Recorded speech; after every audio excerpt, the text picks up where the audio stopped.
아멘. 우리 사회에서 우리가 참 갈수록 더 많이 느끼는 거지만 기독교가 욕을 먹고 빛을 잃는 이유가 무엇일까요?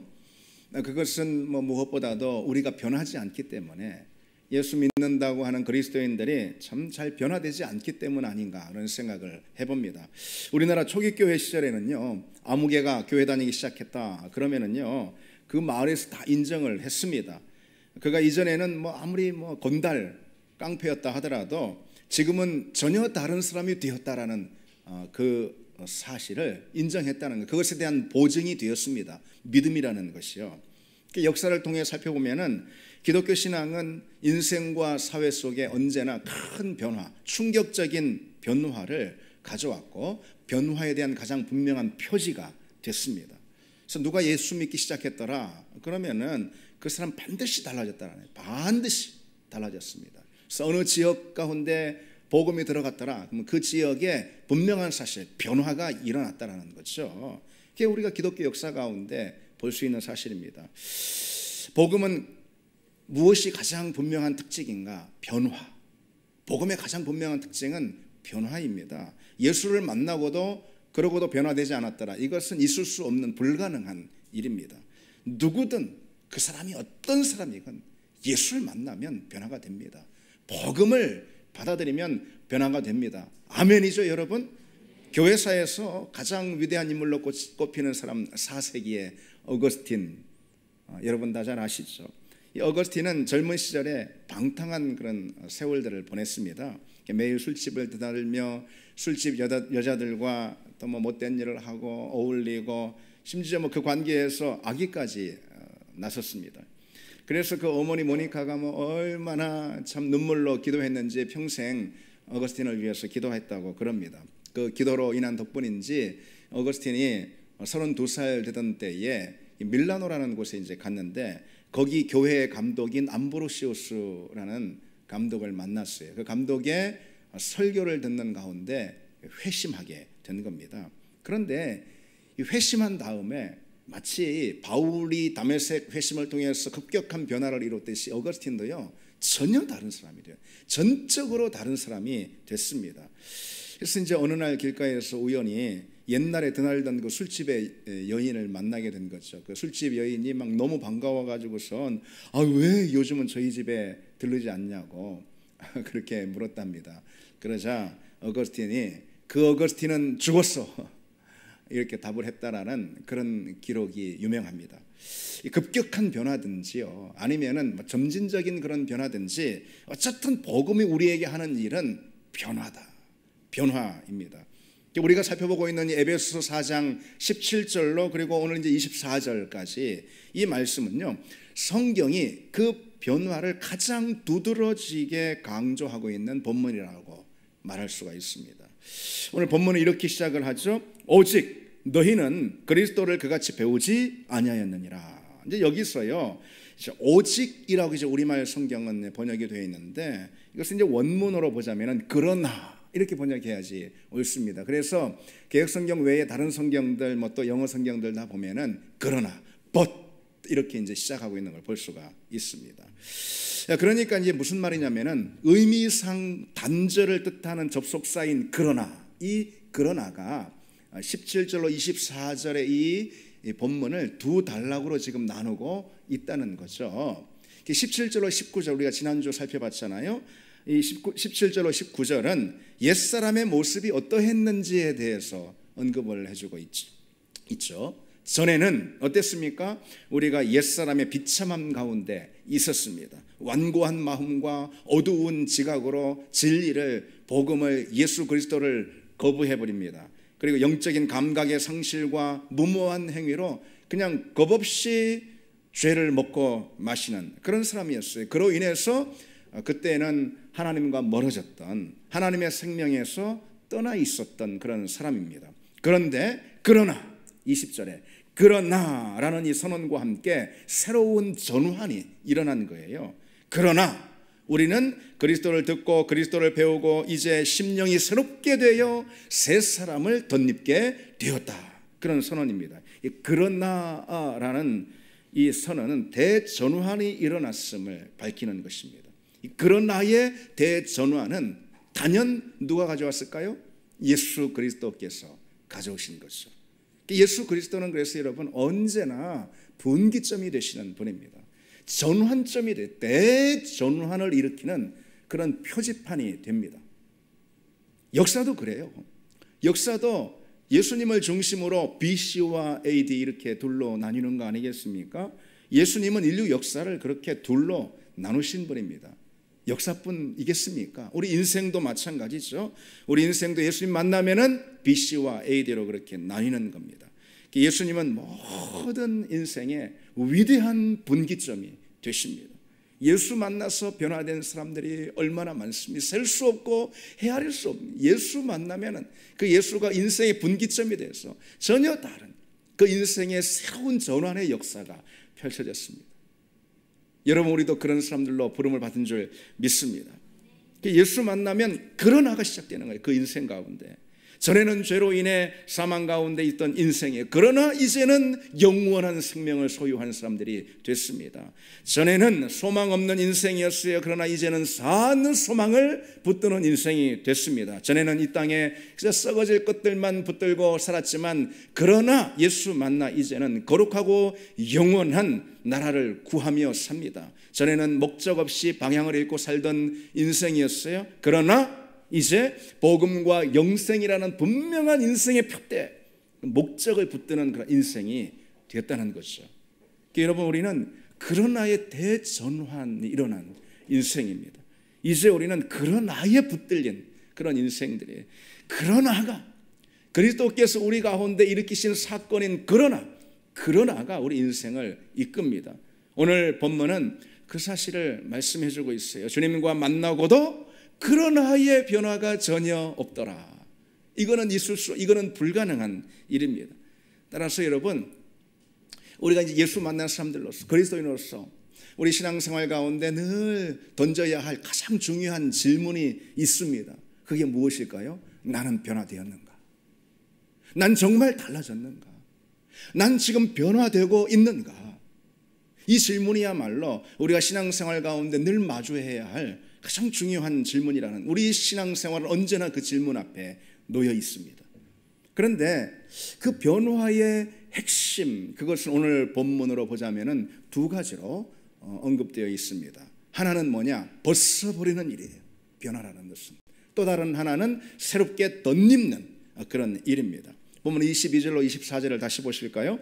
너희는 유혹의 욕심을 따라 썩어져가는 구습을 따르는 옛사람을 벗어버리고 오직 너희 심령이 새롭게 되어 하나님을 따라 의와 진리의 거룩함으로 지으심을 받은 새 사람을 입으라.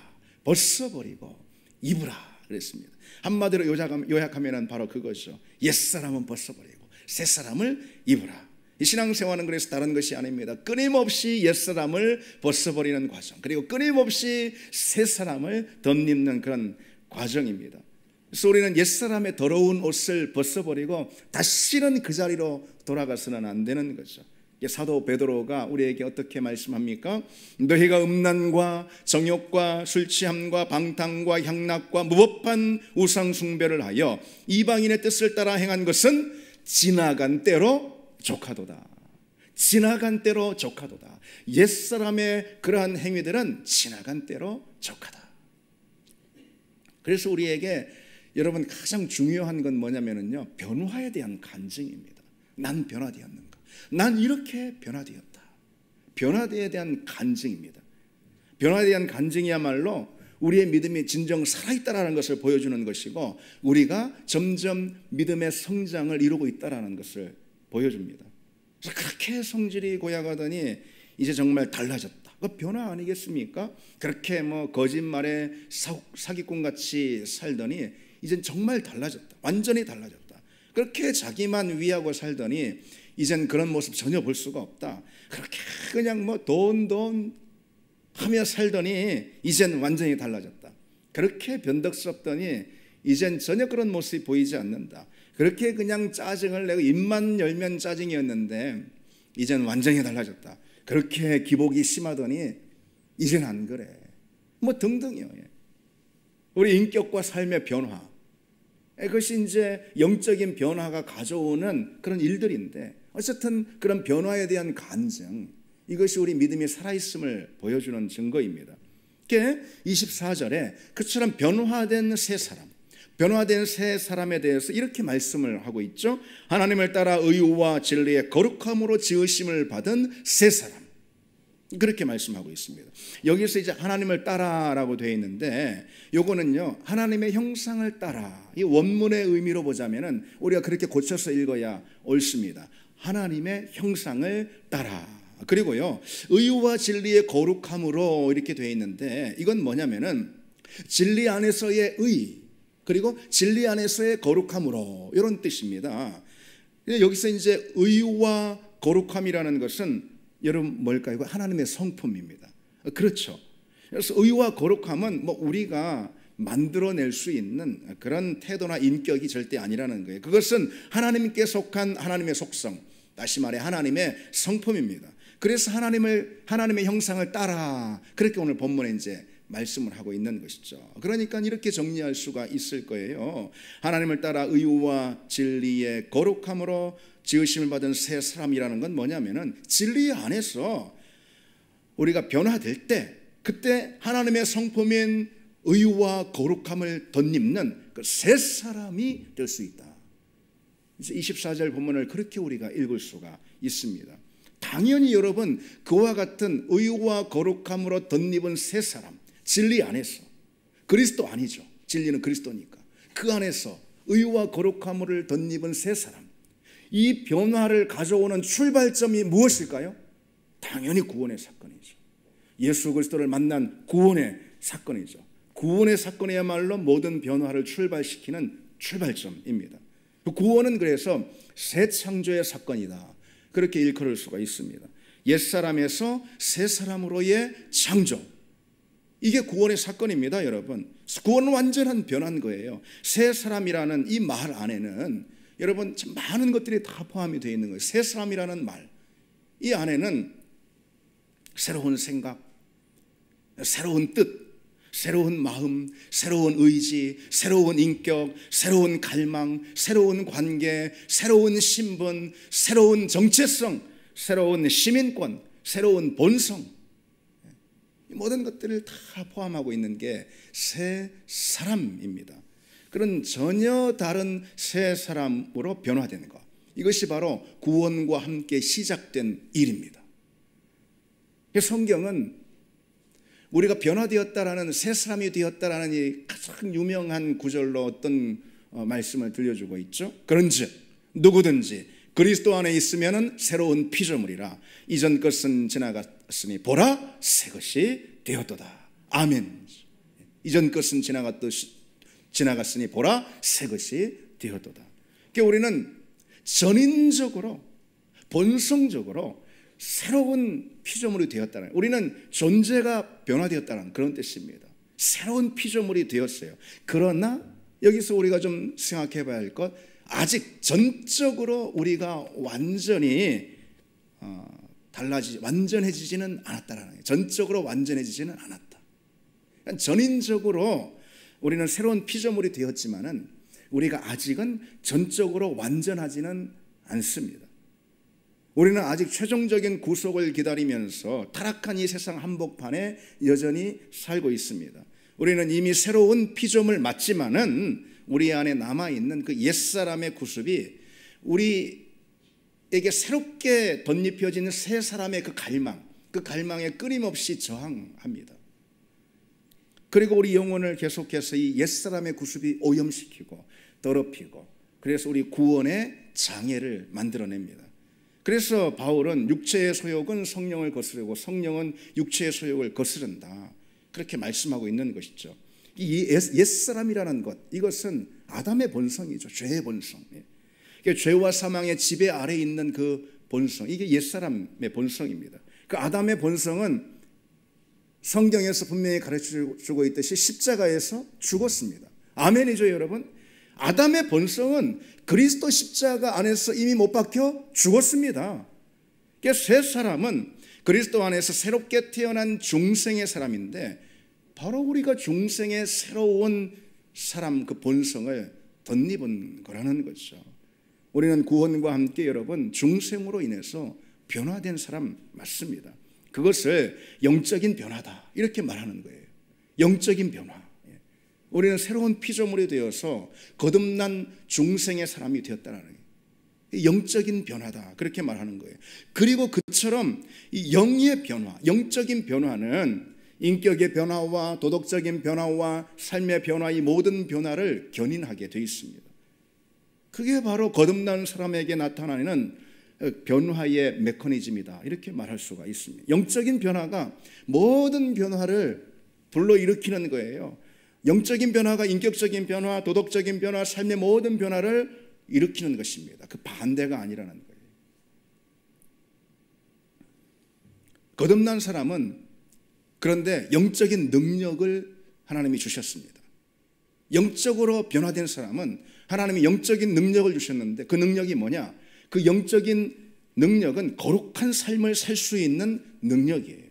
하나님을 갈망하며 하나님께 나아가고자 하는 그런 능력, 그게 바로 영적인 능력입니다. 그래서 삶이 달라지는 거예요. 인격이 달라지는 거예요.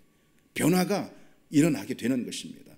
그리고 그 변화는 구원을 증거하는 가장 중요한 사인이 됩니다.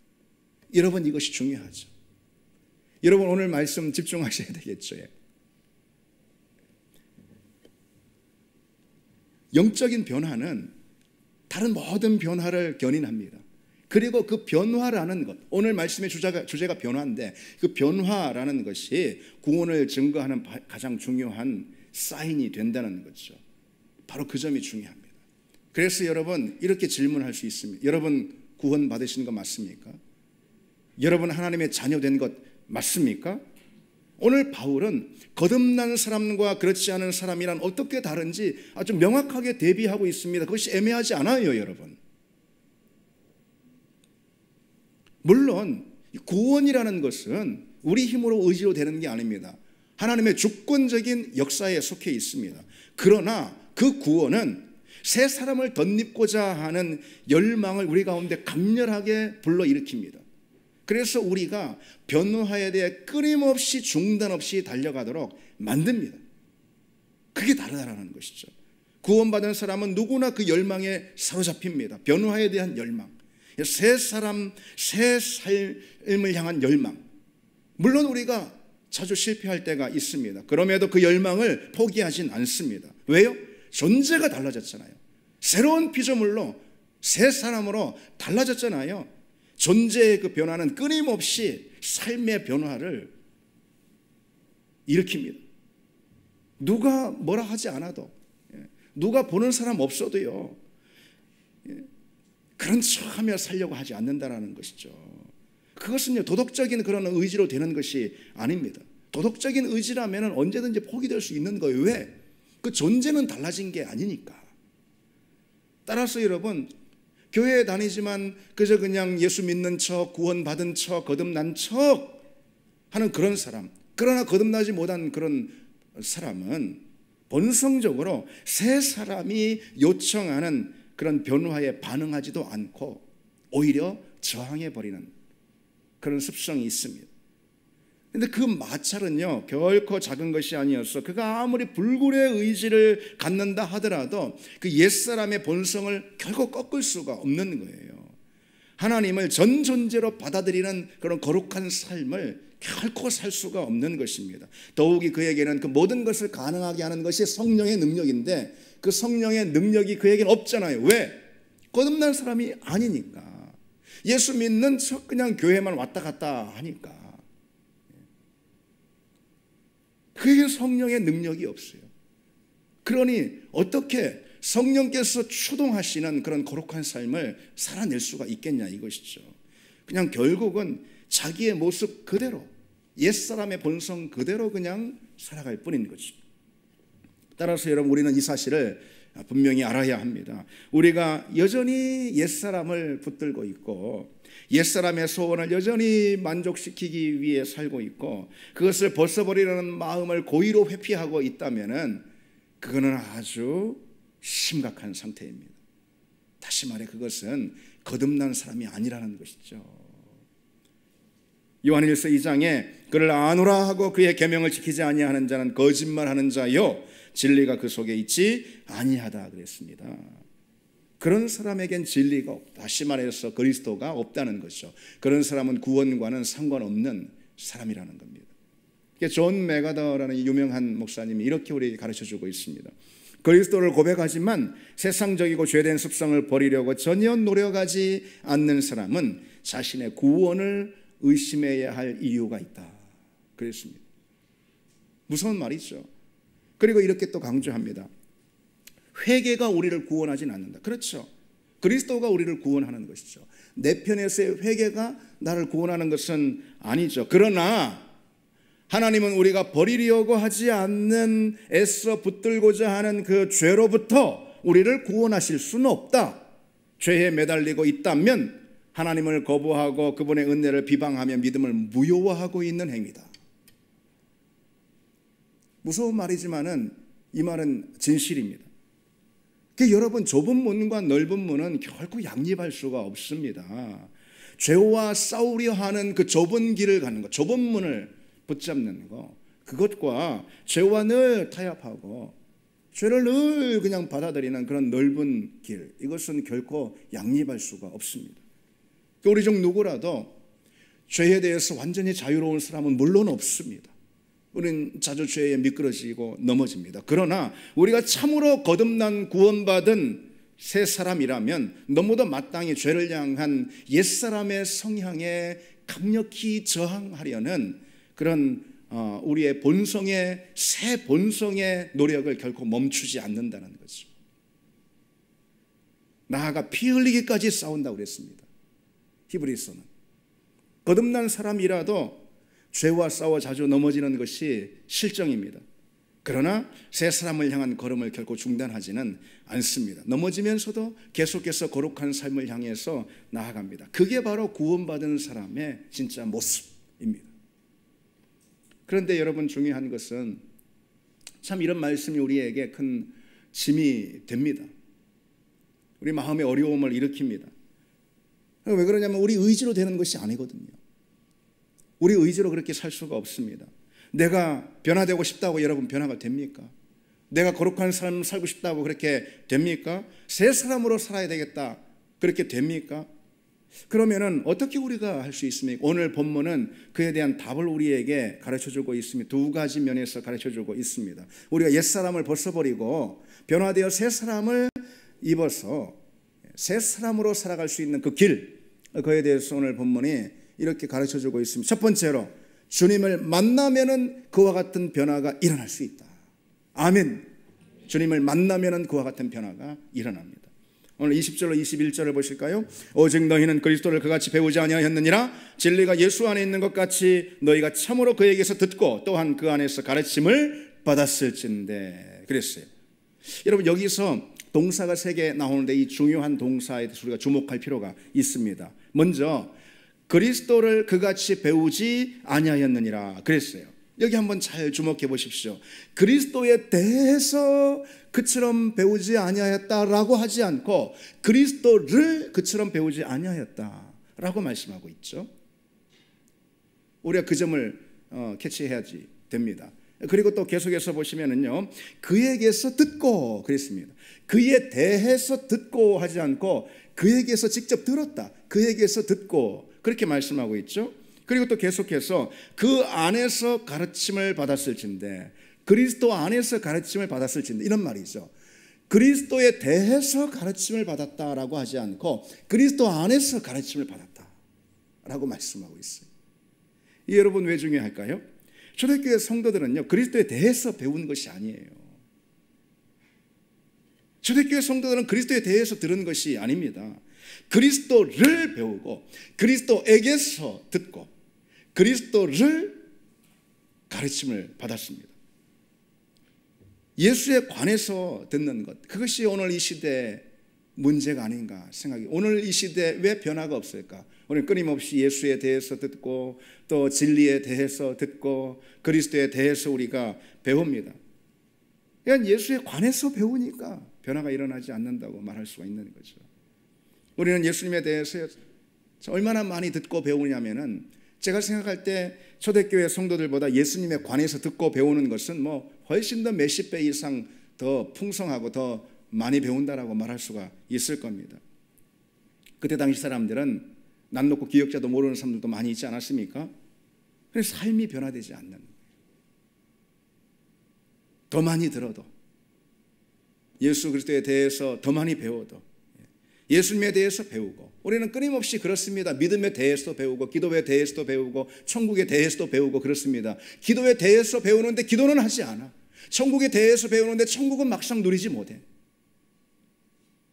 믿음에 대해서 많이 배우지만 믿음의 강력한 그 능력은 우리가 경험하지 못할 때가 많은 거죠. 변화가 일어나지 않는다, 그런 뜻입니다. 뭐뭐에 대해서 배우는 신앙은요, 그저 피상적인 지식이고 종교적인 지식에 불과해서 그 어떤 변화도 일으키지 못합니다. 우리는 예수님께 듣고 배워야 합니다, 여러분. 우리는 예수님께 직접 듣고 배워야 합니다.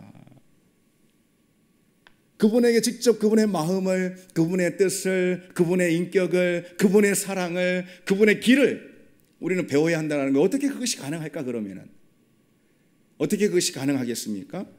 말씀과 기도와 예배와 신앙의 모든 자리들, 그것은 바로 그렇게 하라고 우리에게 주신 거라는 걸 알아야 합니다. 여러분, 우리가 예배에 나왔어요. 예배의 자리에서 주님을 전혀 만나지 못한다면 그게 무슨 소용이 있겠습니까? 그런 예배를 뭐하러 드리겠습니까? 우리가 말씀 일독하자고 지금 그래 다 하고 있는데, 우리가 성경을 읽으면서 정작 성경의 주인공인, 성경의 저자인 예수님에 대해서 우리가 만나지 못한다면, 예수님을 만나지 못한다면 그게 무슨 소용이 있겠습니까? 우리가 기도를 그렇게 밤낮하고 그리고 3일 금식 기도를 했다 하더라도 정작 기도의 대상인 예수님을 만나지 못했다면 그 기도가 무슨 소용이 있을까요?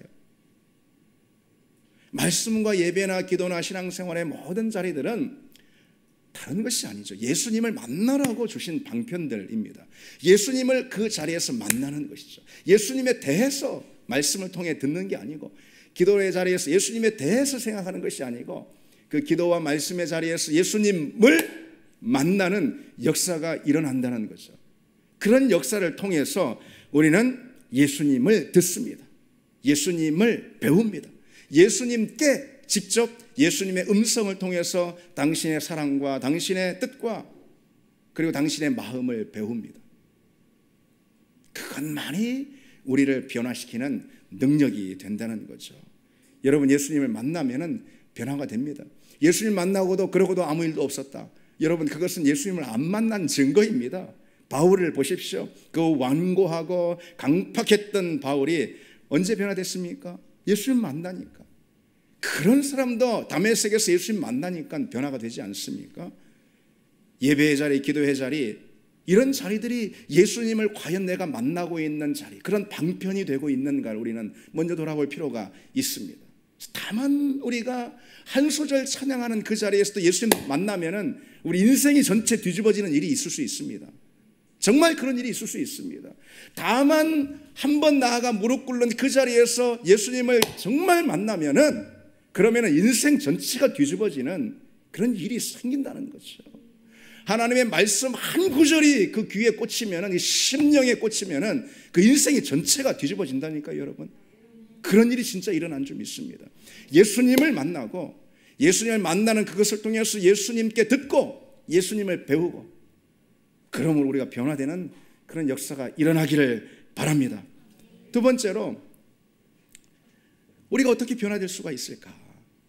성령 안에서 변화될 수 있다, 우리는 본문을 통해서 알 수가 있습니다. 성령 안에서 옛사람을 벗어버리고 새 사람을 덧입는 변화가 일어납니다. 23절을 보십시오. 오직 너희의 심령이 새롭게 되어, 그랬습니다. 여기서 이제 심령이 새롭게 되어라는 것은 사실 원문의 의미에 맞춰서 이렇게 고쳐 읽는 것이 좋습니다. 심령 안에 거하시는 성령으로 새롭게 되어, 심령 안에 거하시는 성령으로 새롭게 되어, 이렇게 읽는 것이 옳습니다. 성령은 여러분, 우리를 전적으로 새롭게 하시는 분입니다. 오직 성령만이 우리를 새롭게 하실 수 있는 분이기도 합니다. 참으로 변화의 역사는 성령에 맡겨져 있다. 참으로 모든 변화의 역사는 성령이 하시는 일이다라는 것을 여러분 사실 느끼지 않습니까? 디도서 3장에 이렇게 말씀하고 있어요. 우리를 구원하시되 우리가 행한 바 의로운 행위로 말미암지 아니하고 오직 그의 긍휼하심을 따라 중생의 씻음과 성령의 새롭게 하심으로 함이라 그랬습니다. 맞습니다. 우리를 구원하실 때 우리의 행한 일로가 아니고요, 우리의 의로운 일로가 아니고요, 중생의 씻음과 성령의 새롭게 하심으로 우리를 구원하시고 또 구원 이후의 변화의 삶도 이끌어 가시는 거죠. 중생의 씻음과 성령의 새롭게 하심, 그것이 구원의 길을 엽니다. 그리고 그 중생의 씻음은 성령을 통해서 계속 진행이 되는 것이죠. 거듭남의 역사는 성령을 통해서 계속해서 진보가 되는 겁니다. 예수 믿는다고 하지만은 그 본성은 항상 그냥 여전히 옛 본성 그대로인 사람들, 전혀 달라진 것이 없는 그런 사람들에게 무엇보다 필요한 것은 중생의 체험입니다. 여러분, 중생은 거듭남을 말하는 거예요. 거듭남의 체험이에요. 이 중생은 영적인 거듭남으로서 본성의 변화를 뜻하는 것입니다. 그래서 우리가 이제 여러분 구원을 말할 때 흔히 칭의, 성화 이런 과정으로 말들 하지 않습니까? 여기서 칭의라는 것은 특별히 그리스도의 십자가를 통해서 하나님이 우리를 의롭다 여겨주시는 그런 법적인 사건을 말합니다. 칭의는 신분의 변화를 말하는 거예요. 그런데 이제 중생도 그와 비슷해요. 중생, 리제너레이션, 다시 태어나다, 그것입니다. 그래서 본성의 변화를 강조하는 그런 개념이에요. 칭의는 법적인 우리 신분이 그렇게 달라졌다 이런 얘기고, 중생은 본성의 변화를 강조할 때 말하는 그런 개념입니다. 중생은 뭐냐? 죄를 우리가 미워하고 하나님을 가까이 하는 그 본성의 변화가 일어났음을 말하는 거예요. 죄를 향하던 우리의 옛 본성, 심플 네이처, 죄를 향하고 추구하는 옛 본성, 그것이 완전히 변화가 되어가지고 거룩을 향하는 새 본성, 디바인 네이처라고 그럽니다. 새 본성을 덧입는 사건, 그걸 가리켜서 중생 이렇게 말합니다. 그런데 그 중생은 성령이 견인하시는 거예요. 성령이 임하면은 그와 같은 중생이 우리 내면에 분명한 사건으로 체험이 됩니다. 갈라디아서 5장에 너희는 성령을 따라 행하라 그리하면 육체의 욕심을 이루지 아니하리라 라고 말씀하고 있어요. 성령은 내 안에 옛사람을 소멸하는 하나님의 불입니다. 성령은 불이에요. 이 성령의 불은 내 안에 모든 옛사람의 구습들을 다 태워서 소멸시켜버립니다. 성령이 임하면은 내 안에 죄를 향한 소원들이 자연스럽게 태워서 소멸되어 버립니다. 성령이 임하면 내 안에 모든 정욕이나 탐심이나 악한 생각들이 다 태워서 소멸이 됩니다. 성령이 임하면 내 안에 모든 거칠고 모난 것들, 내 안에 더럽고 추한 것들, 내 안에 쓴뿌리까지도 다 태워서 소멸이 된다는 것이죠. 변화가 일어납니다. 참으로 그런 변화를 가능하게 하는 분은 성령인 줄 믿습니다. 여러분, 우리가 성령을 붙들지 않고서는, 성령을 갈망하지 않고서는, 성령의 충만함을 사모하지 않고서는 그 어떤 변화도 일어나지 않는 것이죠. 예수 믿고 구원을 받았는데 그리고 그냥 그 이후로 어떤 변화도 자라지 않는 것입니다. 1903년에 이것은 기독교 역사 가운데 아주 중요한 그런 분기점이 되는 그런 해입니다. 역사적인 해입니다. 1903년 영국 웨일즈라는 곳에 엄청난 성령의 역사, 부흥의 역사가 임했거든요. 그 1903년 그 이후 4년 이후에 1907년이죠. 평양 대부흥 운동의 불씨가 그렇게 됐던 겁니다. 이 1903년에 영국 웨일즈 부흥 운동으로 성령의 불이 임했습니다.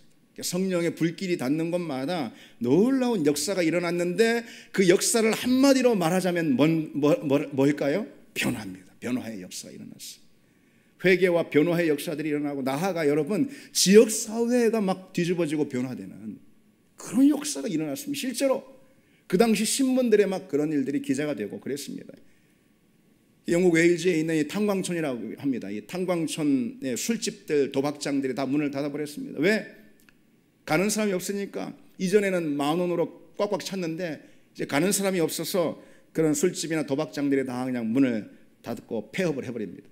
성령이 임하니까 광부들이요 지하 갱도에서 기도 집회를 합니다. 뜨겁게 성령 집회를 합니다. 여러분, 지하 갱도에서 언어가 달라집니다. 이전에 거칠고 독하고 찌르고 그리고 아주 나쁘고 못된 그런 말들 언어가 다 달라집니다. 성령의 불길은 이 탄광촌의 이 문화까지도 싹 다 바꾸고 지역 사회 전체를 다 뒤집고 바꾸는 거죠. 이러한 일들이 당시 영국의 신문들에 막 실렸다고 합니다. 무엇보다도 성령이 임하니까 매주 그냥 습관적으로, 이때 당시 그냥 종교인들이 다 있었던 거예요. 사실 그 전에 100년 200년 전에 요한 웨슬레에 의해서 감리교 부흥운동이 일어났거든요. 그 전에는 영국 성공회 하면은 그냥 딱하게 로마 카톨릭 비슷하게 막 생겨가지고 그냥 종교적인 형식의 딱 구습이었는데, 요한 웨슬레를 통해서 하나님께서 감리교 운동을 일으켜가지고 막 큰 부흥의 역사, 성령의 역사가 일어났거든요. 근데 그로부터 100년 그 이상 지나니까 영국의 개신교들도 그냥 다 불씨가 꺼져가지고 그냥 종교인들 습관적으로 교회 나오고 그냥 멍하니 앉아 있었던 그 교인들 있잖아요. 성령이 임하니까 그 교인들이 변화되는 역사가 막 일어났던 거죠. 전에 없던 막 눈물을 흘리고 통곡하며 자복하고 회개하고 성령이 임하니까 그런 역사들이 일어났습니다. 그렇게 교회가 변화되자 그 변화가 거기서 교회 울타리 안에서만 그친 게 아니고 지역사회를 막 변화시키기 시작했어요. 상상도 할 수 없는 일들이 일어났습니다. 그 지역사회에 정말 저 사람이라면은 정말 끄트머리까지 남을 사람이다. 예수 믿는데 전도할 때 그냥 끝까지 남을 사람이다 라고 여겨졌던 그런 사람들도 교회에 와서 울며 통곡하고 회개하고 그런 일들이 막 벌어졌습니다. 그냥 술주정뱅이들, 그리고 죄인들, 가정폭력을 막 일삼는 그런 범죄자들, 욕쟁이들, 도박꾼들, 상상할 수 없는 그런 사람들이 교회로 들어와서 회개하는 역사들이 일어났어요. 어떻게 그것이 사람이 할 수 있는 일이겠습니까? 어떻게 그와 같은 변화의 역사가 일어났을까요? 성령이 떨어지니까. 어떻게 성령이 그처럼 임했을까요? 많은 사람들이 있지만 특별히 에반 로버츠 같은 그런 사람이, 이 사람 목사도 아니고 신학한 사람도 아니에요. 이 사람은 광부였어요. 웨일즈에. 이런 에반 로버츠 같은 사람이 10수년을 그렇게 기도했다고 그래요. 주여 성령이 임하시옵소서. 웨슬레를 통해서 일으키신 그 놀라운 부흥을 다시 한번 이 땅 가운데 허락해 주십시오. 성령을 부어 주시옵소서. 어떤 한 사람이 기도의 자리에 그냥 무릎 꿇고 계속해서 나아가 성령을 구하고 거기에 그러냐 더는 사람들이 붙고 더 붙어서 기도하고 마침내 하나님의 때가 되니까 성령이 임했다라는 거죠. 여러분, 바람이 부는 줄 믿습니다. 바람이 붑니다. 성령의 바람이 붑니다. 기도의 날개를 펴고 갈망과 사모함의 날개를 펼 때 오늘 우리 이 땅 가운데도 이 시대 가운데도 그와 같은 성령의 역사가 나타나고 먼저 우리가 변화되고 그리고 지역사회 세상까지 변화되는 역사가 일어날 줄 믿습니다. 이제 말씀을 마치겠습니다. 여러분, 오늘이라고 그런 일이 일어나지 않겠습니까? 그때는 성령이 역사했고 지금은 성령이 주무십니까? 아니죠. 다만 우리 기도를 하나님이 기다리고 계시는 줄 믿습니다. 그분을 향한 갈망을 하나님은 기다리고 계시는 줄 믿습니다. 주여 이 시간 진정 우리를 만나 주시옵소서. 성령의 진정 이 시간 우리 가운데 임해 주시옵소서. 그런 은혜가 우리 가운데 차오르기를 원합니다. 우리 같이 이 찬양 부르겠습니다.